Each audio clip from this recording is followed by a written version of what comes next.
Hi, my name is Daphna Shohami. I'm a neuroscientist at Columbia University. And today I've been asked to explain memory at 5 levels of increasing complexity. My research aims to understand how memories are created and how they shape who we are, what we do, and the decisions we make.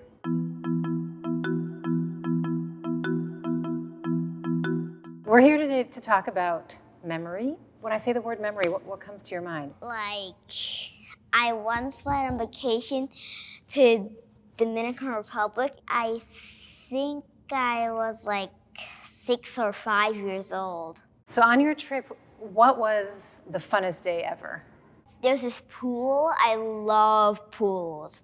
And then there's a slide you can go down. And then there's pool noodles there too. And then there's a little tiny sandbox. It's pretty amazing, right? Because it happened like a year or two ago. Our memory is basically a record in our brain of something that happened in the past, but that record it created isn't perfect. So that day, do you remember, was the pool at your hotel? I don't really remember. Do you remember from that day what color towel you used when you got out of the pool? I think the one I used was a dark blue or a light blue or like sort of a teal. When you were telling me about the sandbox, it felt like you didn't have to make that guess, that you could just see the sandbox in your eyes. I asked you about the towel. It doesn't come to mind immediately, but you can stop and think about it and kind of make a good guess because there are things you know about the world. And for those of us who study memory, that's a really strong hint as to how memory works. And so for you, your memory kept all the fun stuff and all the stuff that was important to you. But the details like, did you have to have a ticket to get in or how you got there, all these other less interesting, less exciting aspects, your brain kind of decided, I'm letting go of all that information. I think as you get older, you start forgetting things more because you have to make space for new things, which is why you forget stuff. Yeah, that's a great insight, basically. We can't remember everything. So when you tell us this memory of that vacation, and your brain is able to kind of play almost this movie of a memory, a moment, a day that you had in your life a while ago. Where do those memories come from?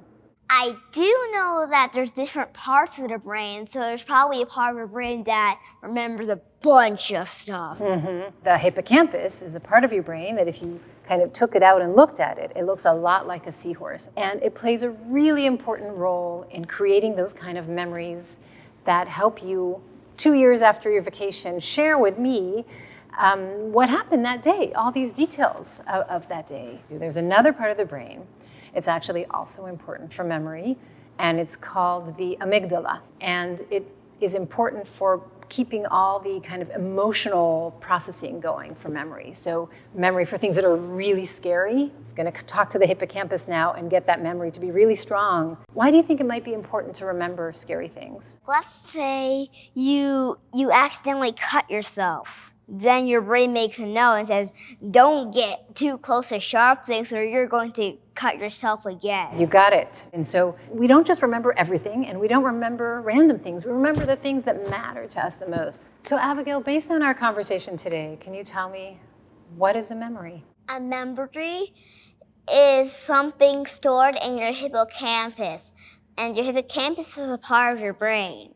It's just a big record. And sometimes you can forget parts of the record that's not that important to you. You got it.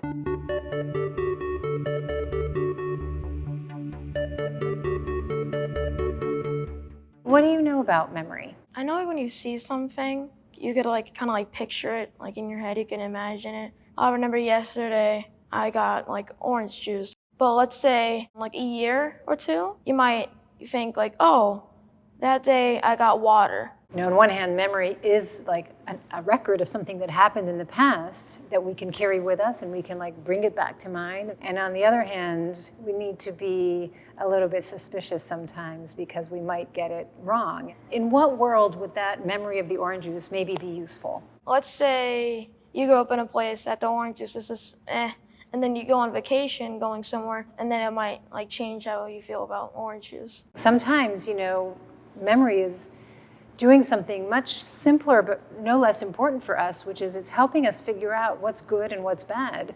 And if we can remember what's good and what's bad from what we did in the past, that can help us make decisions about what to do next time. So Dylan, you may be surprised to learn this, but we asked your mom what some of your favorite candies are. So you have to make a decision between these two candies. And whichever one you pick, you actually get to take with you. I wish I could say both, but I guess I'll go with Pixie Sticks. There you go. There's your decision. Okay, you can take those. It took you some time there. You look like you were really working hard at that problem.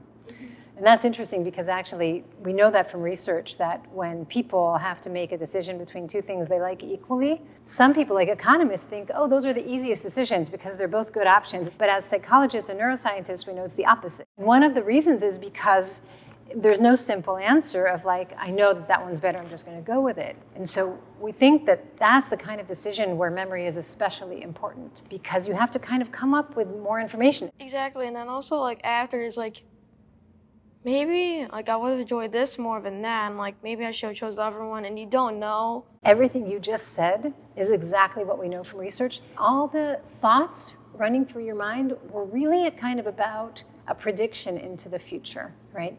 You're like, how will this taste when it's in my mouth? Or how will I feel about my decision down the road? You know, we think of memory as something in the past, but it's an example of how you use your memories of these two candies to predict what's going to happen in the future so that you can make a decision in the present. But you did it. You made your way through that torture, and now you got to keep the candy.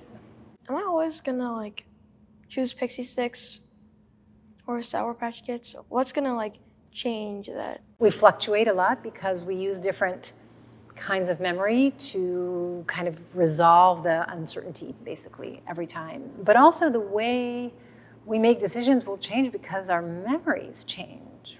What's interesting about your brain as a teenager is that we know it's actually a phase of life where the brain is especially sensitive to rewards, to things that are exciting and positive. It's a phase of life where those rewards, whether it's candy or your friends or whatever it is that's exciting, can have an especially powerful control over the decisions you make and the memories you create.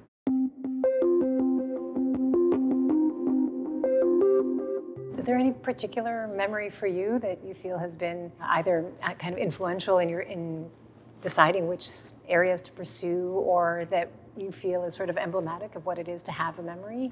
I was probably 6 years old, and my aunt, who had stage 4 ovarian cancer, she battled it for 20 years. She got me my first science kit, and she asked me to cure cancer. And I will never forget running into my aunt's room and just opening up the box and seeing that microscope. It was a tiny little blue one, and the little microscope slides and the little pipettes, and it just, that memory will never be forgotten my whole life. I've got one too. I was 9 and we were at the Science Expo in San Francisco. 2 scientists were dissecting an eye, a cow's eye. And I was like, that is the coolest thing I've ever seen. And there's something about that that carried me forward. Something happened so long ago, it left some long-lasting trace through neural circuits, and it continues to shape the decisions we make about what to study and what to do. Just being able to apply those memories in the future is just so crucial in everyday life of the humans, and the fact that we're learning how that works. And I would love to hear more about your side of memory and the mechanisms that you're studying. So we're interested in the idea that memory is kind of pervasive force that shapes all our behaviors. And we're trying to understand how different kinds of memory are organized in different structures of the brain, and then to understand how those different structures work together to orchestrate complex cognitive behaviors like decision-making or reasoning and thinking. So in your research, are you focused more on implicit or explicit memory? My work has actually kind of pushed against that distinction between memories that kind of are consciously accessible versus unconscious. When you say that you don't necessarily look at implicit and explicit memory as anything different, if you were to take a step back, what would you define as implicit and explicit memory? The best way to kind of think about that distinction really goes back historically to one of the most important discoveries in memory research. The patient is referred to famously as patient HM. The neurosurgeon went in and removed the tissue that happened to be right around the hippocampus on both the left side and the right side of HM's brain. But then they started noticing something odd in his behavior. He was not able to create new memories of the experiences he had after the surgery. And that led Brenda Milner and her colleagues to report that the hippocampus was very important for memory, but of one particular kind, these sort of explicit, or as we now refer to them, episodic memories. But that the hippocampus was not necessary for learning skills like mirror tracing, things that you can't necessarily articulate, but you just get better at over time. And it really led to a couple of decades or more even of an enormous amount of very important work that kind of kept on breaking memory down further and further into different types, episodic and semantic as both forms of explicit memory, where episodic refers to memory for an event that happened, like what you did yesterday morning, and semantic refers to general knowledge about the world. Implicit memory is being broken down into a bunch of different kinds, like skills or habits or conditioning. And when I started graduate school, many of us felt kind of that the next question was really to understand, how do we now understand how they work together? This was right around when functional magnetic resonance imaging started becoming a popular tool for measuring brain activity. We could scan the entire brain and we could ask questions about multiple brain regions at once. And we discovered that when we might expect during a skill learning task that only the striatum might show activity, that we also saw activity in the hippocampus. Or when we asked someone to form an episodic memory that we thought might depend only on the hippocampus, we suddenly also saw activity in the prefrontal cortex. And so the confluence of these new ideas and questions about how different forms of memory interact, together with the development of new tools for studying the human mind and brain, allowed us to kind of adjust our view of memory systems to think of them less as multiple completely separate independent systems, and instead to try to understand how they really work in concert with each other and give rise to all kinds of behaviors that might not fit neatly into one category or another. Are the connectivities that you're seeing using the fMRI in your studies, are they different when you look at the implicit and explicit memories? Are you seeing more activity in the striatum in comparison to the hippocampus or the prefrontal cortex? Yeah, things are kind of breaking down in unexpected ways, I'd say. I think there's been a lot of really great work out of multiple labs showing hippocampal activity related to behaviors that don't look anything like episodic memories, but which might depend on episodic memories, right? So for example, also when you're making a decision about how to choose between two good options, that suddenly you might see activity in the hippocampus related to the choice itself. Others have found that you find activity in the hippocampus not only when people are forming memories, but also when they're imagining events that are going to happen in the future. So it kind of forces us to rethink the way we define what the hippocampus might be doing in a way that can account for creating memories, thinking about the future, making decisions, and other kinds of behaviors that involve what we would refer to in the field as relational processing. And that raised all kinds of new questions about what memory really is. Reminiscing about our early influences that made us want to be scientists is that, of course, we know better than to think that those are necessarily accurate memories. This reminds me of sort of the classic example from literature when people talk about memory, of course, is Marcel Proust's Madeleine in Remembrance of Things Past, where in the book it's this taste for the protagonist, this taste of the crumbs of the Madeleine cookie in the tea that bring him back to his childhood. 7 volumes then emerge of memories of that childhood. Digging further into earlier drafts of Proust's novel, that initially it didn't describe a Madeleine at all. It's very interesting to see the imperfections of the human brain and being able to rewrite something that happened to you and fully believe it yourself. I think that that's one of the coolest errors and faults in the human brain that could exist. I think these imperfections, I interpret them as an indication that the role of memory is much less about being accurate representation of the past and much more about being kind of a flexible compass into the future.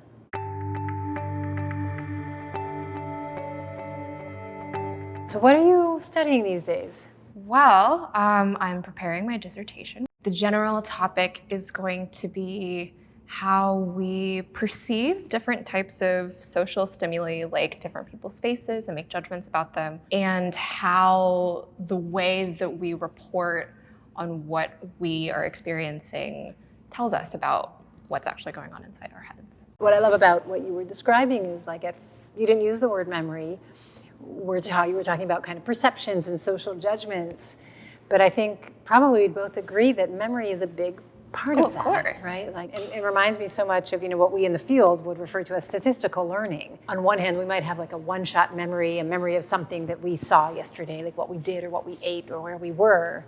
But a lot of our memories and our knowledge instead are based on many, many, many experiences. Oh, absolutely. I think this sort of reminds me of another project that I'm doing. It's fairly easy to get different participants to experience consistent negative emotions to the same stimuli. But with positive emotions, it's so much harder to study. I might not react the same to this cute cat video than someone else.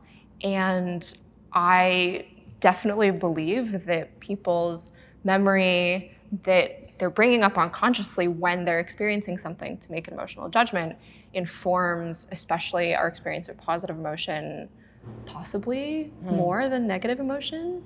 Some of those examples really remind me also some of the questions about kind of abnormalities in memory or trauma or disruptions in memory and how they also play out in terms of not just what people remember, but what they do with those memories, right? As far as the way that my research plays into it is the first step in making a judgment about what to do based on an experience recalling from memory is deciding what your emotional response was. I think what we're still kind of trying to understand as a field is the more kind of detailed and bigger picture of where does this model live? How does it get updated based on experiences?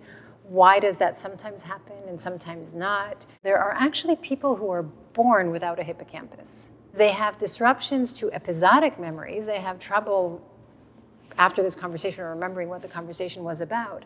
But they do have pretty good semantic information. They have a good sense of knowledge about the world. And that's interesting for two reasons. One, it shows this dissociation between the role of the hippocampus and these two forms of memory, episodic memories and semantic memory.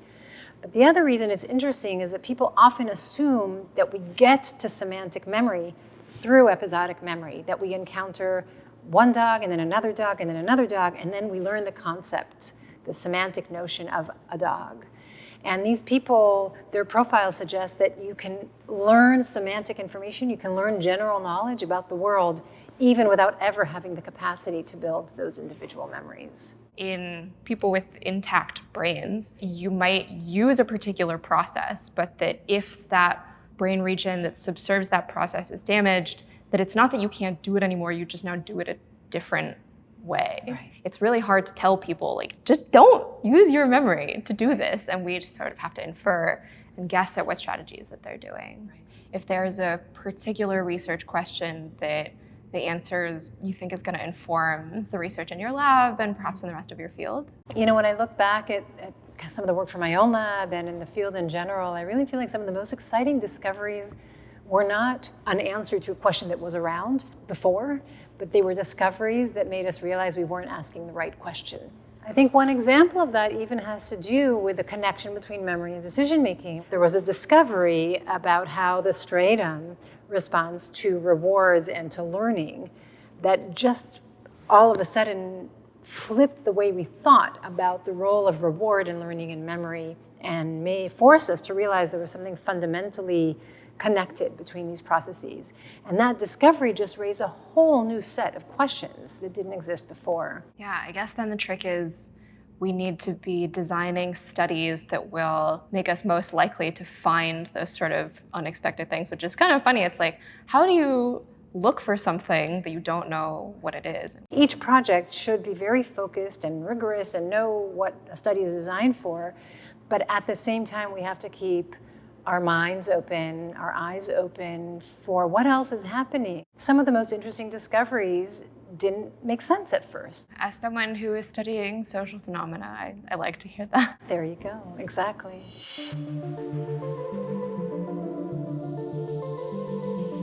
Thanks so much for coming. It's great to see you. It's been a while. It has been a while. I'm really excited to be here. It'd be great to just start by talking about your work at the broadest level. To my mind, your work has really revolutionized the field of cognitive neuroscience more broadly. I've been really interested in how past understandings of the brain have really focused on pinpointing exactly what each piece of the brain does. But I think that there's also a broader conversation happening in the brain, which is between one region and another. So it's actually the pattern of connections between these regions that would allow for the flow of information. But I think the tools that have become widely available now from the physics community and mathematics and computer science are under the umbrella of network science. So that is a science of networks, a science of understanding how bits of a system are interconnected with one another. Not just comparing two groups of people or two species, but we can ask even within a single person, how does the pattern of connectivity in my brain change as we talk with one another? How does the information flow change? I think a lot about traffic on roadway networks as a good example of this, which is, we can understand where the roads are, and perhaps the roads are relatively fixed. They change over long time scales, and that's similar to the brain. We really only create large-scale connections over long time scales, but we can alter the traffic on the roadways really easily. And that's similar to what we do in the brain, is that we change the way that information is flowing to allow us to respond to our environment. It's a great analogy. I remember when I first learned of your work, for me as somebody who studies learning and memory, which are processes that are all about rapid updating, that to me was really mind-blowing, that we can now start asking questions about dynamics of circuits on a timescale that's much closer to the timescale of human thought than anything we had before. The field is definitely opening up in the kinds of questions that can be asked now with these approaches. And I think what you're pointing out is that conceptually, it's where we want it to go anyway. So there's so much orchestration that happens, and a symphony is not a single piece. It's not a single pattern of harmony between instruments, and similar to the brain, symphony of your brain is not a single pattern. It's a very dynamically changing pattern. In the field, we often talk of having a mental model that we use to make predictions about what's about to happen, and really use that to mean kind of a general understanding of what's going on. What does that look like in terms that come from your world of like the configuration of a circuit? I think this is the most exciting area of memory research right now, which is how people build and remember, and keep with them models of the world over long periods of time. When I think about a mental model, I think about ideas, potential outcomes, potential events, potential actions, and how they all depend on one another. So when we predict what will happen next, it would be, I am currently sitting at this piece of the network, and I know that there are these possible outcomes, and so I have to get ready for those, 4 possible outcomes. But that brings this interesting question to the fore, I think, which is, how does a network system in our mind, in our brain, create a network model of the world outside? It's almost like there's a reflection in the structure of what's inside in the hardware and what we're building in a very abstract way. And I think that relates to some interesting work that's coming out about the hippocampus too. We now think of the hippocampus so much in terms of memory, but really some of the earliest work in neuroscience on the hippocampus talked about the role of the hippocampus in spatial navigation. And it really exposed, I think, one of the deepest questions in memory research, or at least from the neuroscience perspective, is like, well, what is the connection? What is the connection between spatial processing and memory? And why is it that neurons in the hippocampus, when an animal is navigating a maze, why is it that there's spatial specialization there? I really do think that this notion of a mental model, a generative model, is where memory and space meet. That makes a lot of sense. And I think that it makes me, wonder how we think about places in the abstract. What is a cognitive place, right? And how do we map out the cognitive spaces that our mind moves within in the same way or in a similar way to the spaces that we physically walk in. But I think it opens up a lot of questions about how individuals make their own maps, right? And then how the way that they choose to make that map will then affect the way that they may respond in the future to a new context or environment.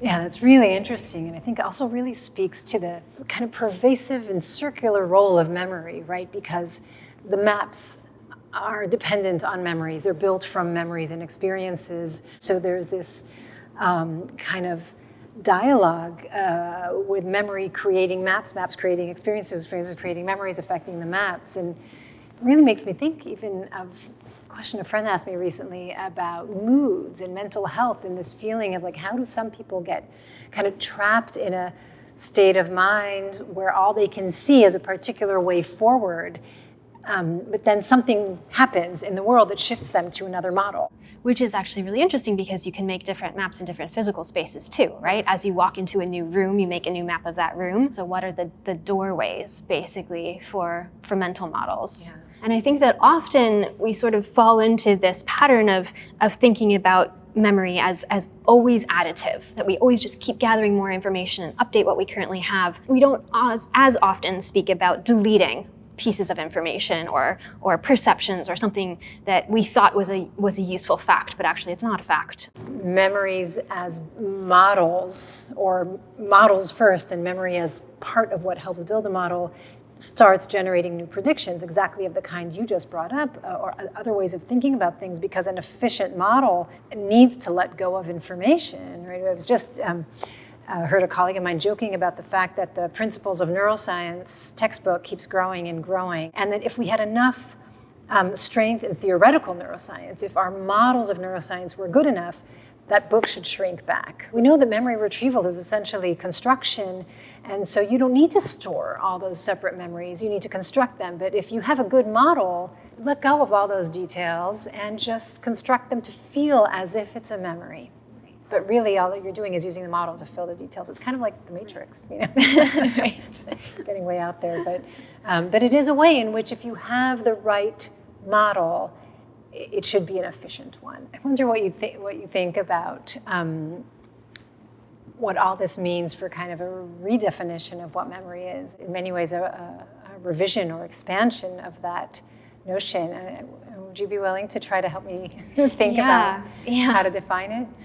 I think it's information, certainly, that is stored in the brain and that can then affect our behavior. I think getting a behavior in there somewhere seems important. But also, is it just a record of the past, or is it, our perceptions of what happened in the past, or how we've changed how we think about that past event, or have we deleted that event completely and then gathered this higher level structure or mental model that then allows us to behave differently in the future? So it's more alive, it's more changing, it's more, I think it's bubbling out in gathering and growing and becoming more flexible, but it's also sort of bubbling in the sense of deleting and removing and forgetting.